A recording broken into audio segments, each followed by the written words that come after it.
Hi, ladies. It's Johnny here from Manspeak. Here I am for Manspeak Live. I know it's 9:15 at the moment. I was on earlier, but I just had a lot of trouble with my internet, and the quality wasn't that good before. So I'm going to be talking about the same subject again. So if you've hopped online, then lucky you, you've got me live for a second time tonight. So tonight's subject I'm going to talk about is why men withdraw during a relationship. And the reason why I'm bringing this question up tonight is that I've been asked a fair bit lately on the Manspeak group about it. And I've also had some private messages, so I thought it was a good time to bring it up. And like I said last night, just on the preview about tonight, I like to call it the big three. There's a common very destructive behaviours that send men packing for the most part, and it just boils down to, like I said, three major things that women do but don't even realise it. And the three topics I'm going to cover tonight is neediness, drama, and pushing. So you might be doing one, two, or all three of these at a time, or perhaps you'll swing back and forwards between them depending on your mood, the man, or your current situation. And hopefully by the end of the live chat tonight, you'll be able to instantly spot your behaviours and then fall into these three categories. Recognising the first step is weeding out all these, turn-off actions. And not only we see men becoming more responsive towards you, but you also feel better and literally feel more joyful, happy, and secure, which is, just is a positive thing to be in the day. But one thing you have to understand is about men is that they just want to be around, happy women, not a killjoy one, and yet this is how, some women are coming off when we're talking about the big three tonight. So the first one I'm going to touch on is our neediness. And this one crops up everywhere. In fact, I'll put my money on it to say that this is probably the number one poison of relationships out there of anything else. It's really that bad. What is neediness, though? The simple answer is you're constantly needing things from your man. The way these things manifest is that, it's just the root of the issue, and you can instantly and easily spot them. Now, some women, constantly need their man. The woman might need him to entertain her, reassure her, do things for her, spend a lot of time with her, always keeping in touch with her. From a man's point of view, this can be pretty exhausting.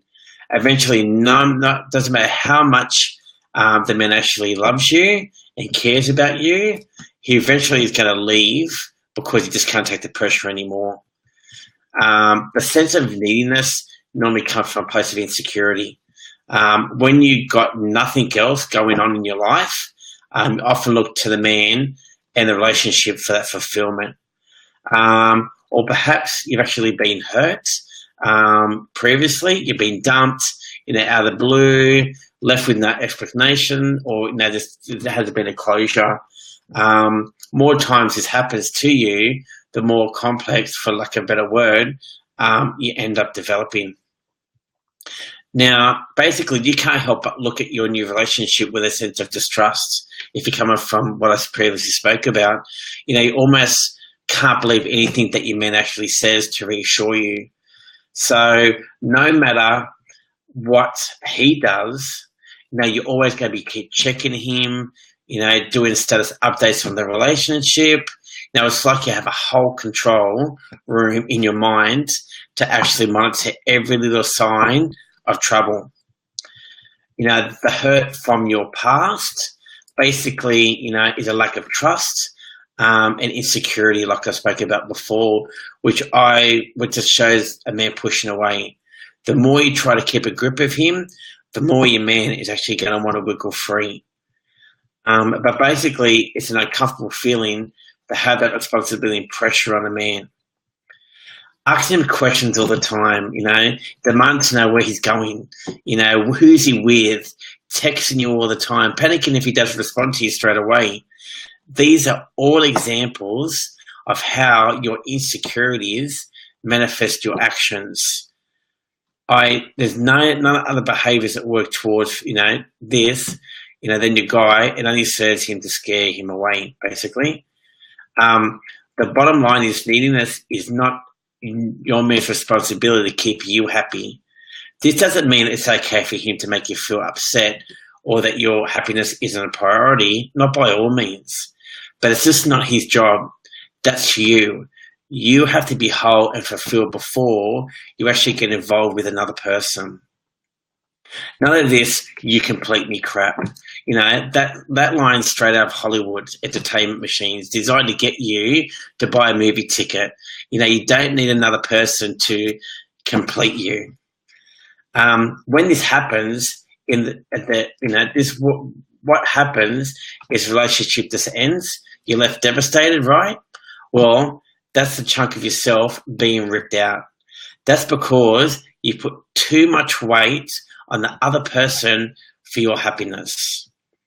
Now, the best way to actually eliminate this is to simply focus on being happy in your own life, whether it be a single or you're with a man.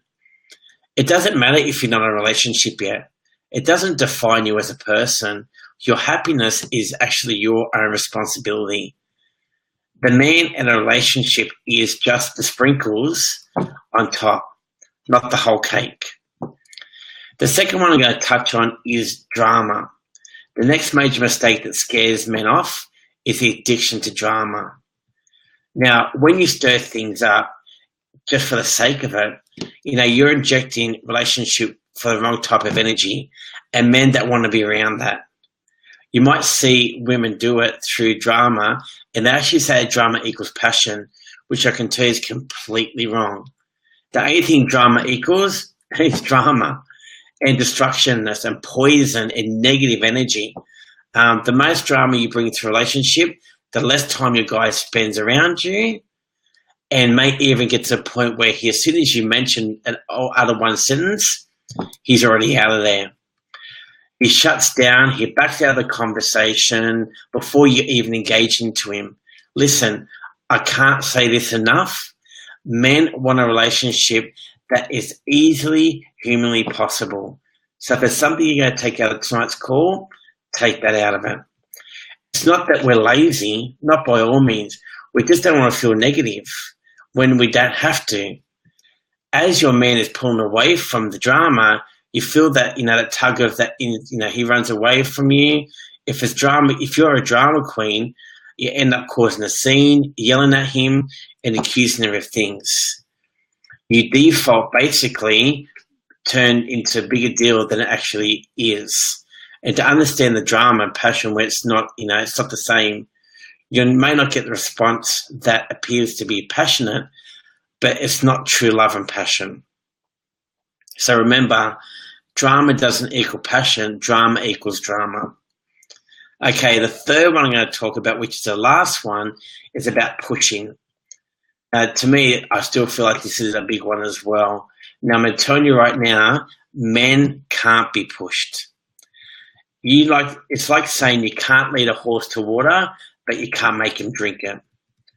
You can't lead a man to where you want him to go, but you can't shove him down a path of a final destination, and he would dig his heels in to turn around and he'll actually just run the other way. Now, you want more attention and affection. Nagging your man and whining about it is actually going to accomplish the exact opposite. You may say things to him like, you don't take me out anymore. You're not romantic. What happened to you? Why can't you just be a gentleman? Now, actually put yourself in his shoes, ladies. How would you feel if he said to you, you're not affectionate anymore. You're always cold-hearted. It's like a witch has come and replaced you. It would feel horrible, right? Why wouldn't you enjoy hearing your guy say those things for you, about you. That's how he feels through when you push him into something. Normally your words to force him towards a want or a need is simply not ending. Now, you may keep trying, tactically get louder, nagging him more. You might even throw out some insults to try and motivate him to do what you want. Another form of pushing is when you compare him to a relationship, another relationship, and expect him to be exactly the same. I see this with women. They have this fierce competition out there, and with everyone trying to outdo everyone else, they want the most perfect guy, they want the most perfect life, they want the most perfect children, the house, the perfect career. Well, reality is no one's perfect. There's no two couples that are identical. Your relationship is unique. Your man is unique. You're unique. The act otherwise just spells doom for your relationship. This is what happens when you compare yourself to others and push your guy to conform to what's in your head. You may think to yourself, why aren't we moving faster? We should have taken the next step by now. I have to get this going. You start dropping hints to him. You start mentioning, so-and-so has already moved in together, or they've got engaged, or whatever. But first, your guy probably doesn't pick up on it. Us guys, we don't pick up things too fast at the start. But then he begins to increase and get the hints, because you're frequently talking about it. Now he's caught on, and he realizes that you're trying to get something out of him. You're trying to get him to the next ladder, and basically you're getting him to, you want him to get an engagement ring, or you want to move in together, or whatever the next step is. You're just trying to angle him for it. He's actually fully aware your game now, and he actually wants to know part of it.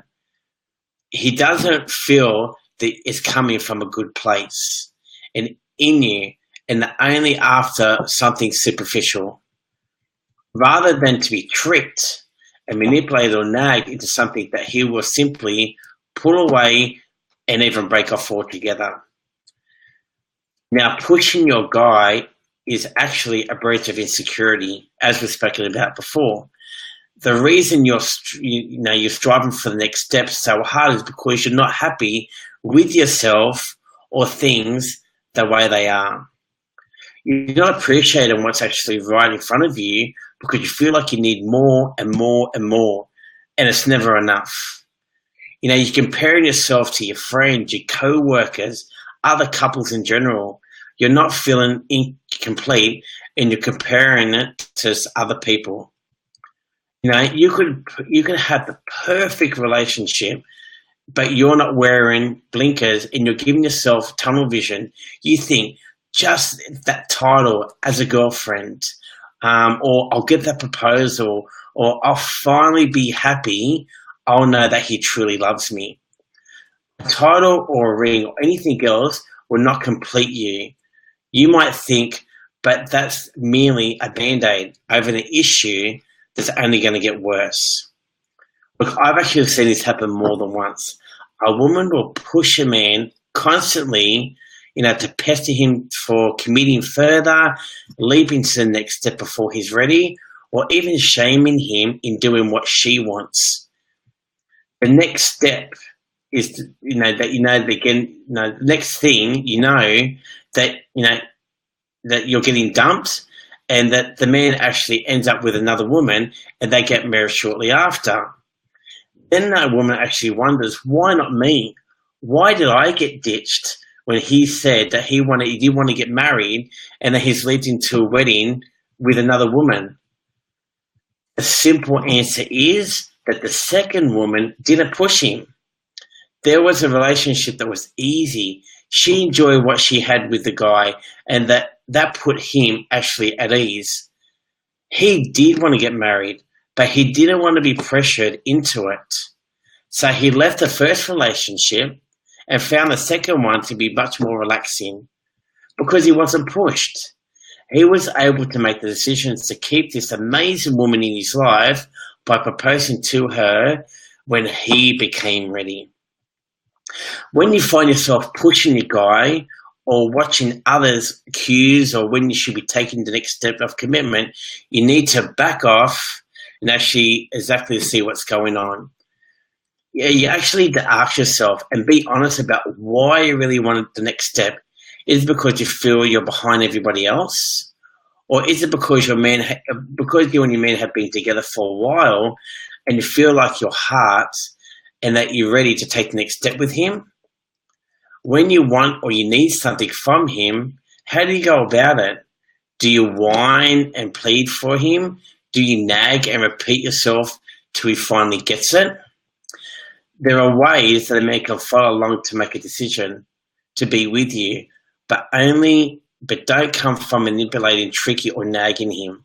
Men do not want to do anything, and they can't be pushed into doing something, period. So, look, tonight they're the big three that I look at from a man's view that I think why men actually push themselves away. Look, you might be thinking there's other ones out there, and there probably is. But I feel from a man's view that these are the top three.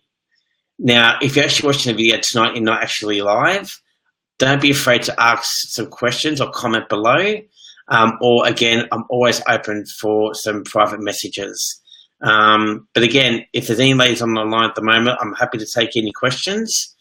But again, I hope this insights actually helped some ladies tonight in the whole why men withdraw, because it definitely has been a topic that has come up a fair bit recently. So it's Johnny here for Manspeak. I hope you ladies have a fantastic night. And just a bit of a quick tip for the next Manspeak. Next week, I'll actually be having a guest on as well. So every fortnight now, Manspeak Live, I'm actually going to have another man interview him and just ask, questions from his point of view. So you can actually see from different type of men, the way they're thinking about women as well, relationships, sex, love. We'll be talking all through that, okay? So again, thank you ladies for listening tonight. I hope it's helped. And I'll see you next week on Manspeak Live. Take care. Thanks, ladies. Bye.